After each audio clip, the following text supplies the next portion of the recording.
kabar? Kembali lagi di channel Bimbel Chief bersama Mistisya yang akan membahas materi kimia tentang reaksi netralisasi atau biasa disebut dengan penggaraman. Nah, kemudian untuk reaksi netralisasi berikutnya, kita akan masuk ke dalam penggaraman oksida. Jadi, kita harus tahu dulu apa sih ini oksida asam dan juga oksida basa. Pada dasarnya, kan kita sudah ketahui pada tabel periodik itu akan tergolong sebagai logam dan juga non-logam. Nah, saat logam ditambahkan dengan oksigen, ini akan menjadi oksida basa. Sementara pada saat non-logam ditambahkan dengan oksigen, ini akan menjadi oksida asam. Nah, pada saat oksida basa ditambahkan dengan H2O, ini akan menjadi basa. Kemudian saat oksida asam ditambahkan dengan H2O, ini akan menjadi asam.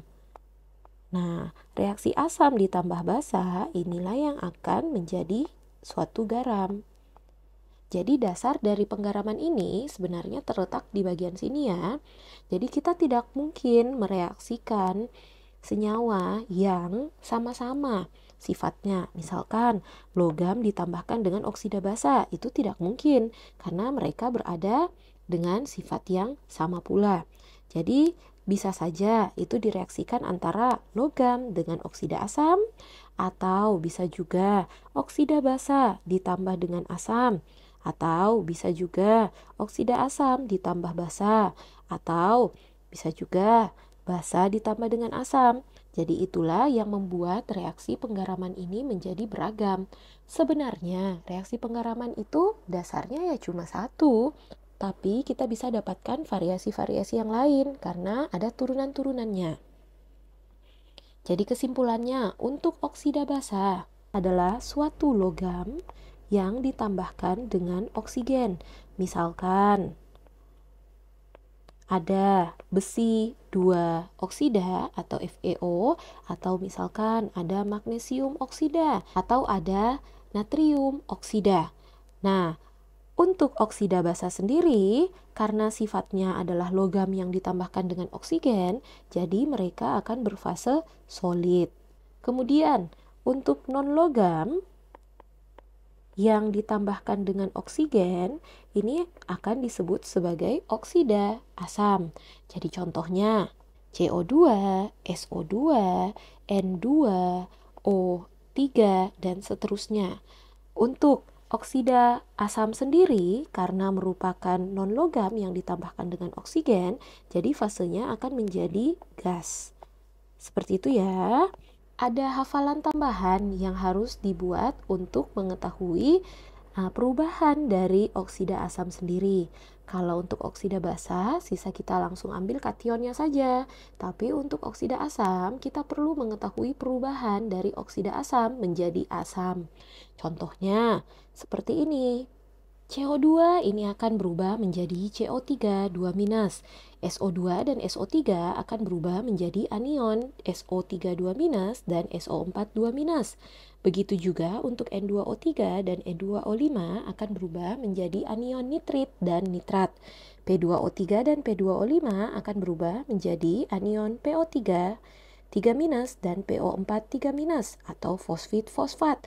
Cl2O, Cl2O3, Cl2O5, dan Cl2O7 akan berubah menjadi anion hipoklorit, klorit, klorat, dan perklorat. Nah, langsung saja untuk contohnya ya. Karbon dioksida dan kalium hidroksida. Nah, kita harus tahu dulu dia masuk di dalam penggaraman mana. Apakah ini adalah oksida asam, oksida basa, atau basa dan juga asam. Karbon dioksida sendiri, karbon itu merupakan unsur non-logam yang berikatan dengan oksigen. Artinya ini adalah oksida asam.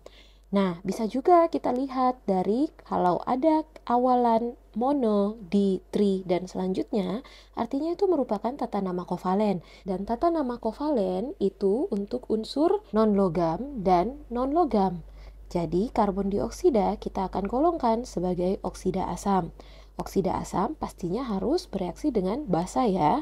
Jadi ciri-cirinya basa, ada kata hidroksida. Dan ini sudah cocok karena kalium hidroksida.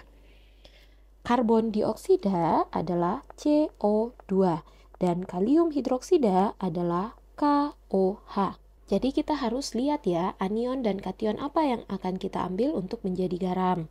Berarti untuk CO2 akan menjadi CO3 2- dan KOH akan menjadi K+.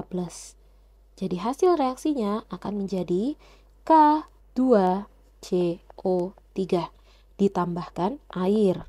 Untuk CO2 fasenya adalah gas, KOH fasenya adalah aki, K2CO3 fasenya adalah aki, dan H2O fasenya adalah liquid. Jangan lupa untuk disetarakan ya. Jadi kita akan tambahkan 2 di depan koefisien KOH dan persamaan ini sudah setara. Contoh yang lainnya, misalkan asam asetat adalah CH3COOH dan magnesium oksida adalah MgO. Hasil yang akan didapatkan, kita akan ambil kation dan anion. Untuk anion dari CH3COOH yang kita ambil adalah CH3COO- dan untuk MgO kita akan ambil Mg2+. Garam yang akan didapatkan menjadi MgCH3COO 2 kali ditambah H2O. Selanjutnya, kita harus setarakan.